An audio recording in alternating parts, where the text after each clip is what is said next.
للأسف أنا أعلم بأنكم ستسخرون مني كما فعل صاحبي المصري، وعلى هذا فاسمعوا مني ما سأقول. ستقومون بالهجوم على لبنان، ثم توسعون الهجوم ليشمل سوريا، ثم يعم المنطقة، وستصل دباباتكم إلى غوطة دمشق.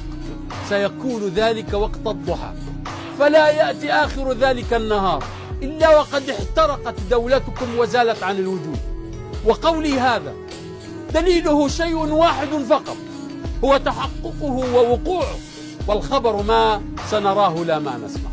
لقد جاء ذكر أورشليم في سفر زكريا الإصحاح 14 يقول: لحمهم يذوب وهم واقفون على أقدامهم، وعيونهم تذوب في أوقابها، ولسانهم يذوب في فمهم. وأما للعرب فأقول: إسرائيل هذه لن تزول حتى تهلككم وتفنيكم، ولن يتبقى منا إلا القليل. ولقد سأل الصحابة رضي الله عنهم سيدنا رسول الله صلى الله عليه وسلم عن العرب فقال: العرب يومئذ قليل، وجلهم ببيت المقدس، وإمامهم رجل صالح. أيها الناس، إنها الحرب العالمية الثالثة، ستنطلق من لبنان، ولن يقدم عليها إلا مجنون متهور، ولكنها واقعة لا محالة.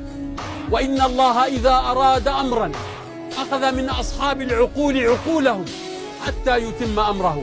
إنها أحداث النهاية، وهي مخيفة ومرعبة وكريهة، ولكنها جميلة، لأنه سيأتي بعدها زمن العدل والحق، بعد أن عاش العالم كله زمن الدجل والتضليل والكذب الذي مارسه رجل يعيش بيننا منذ آلاف السنين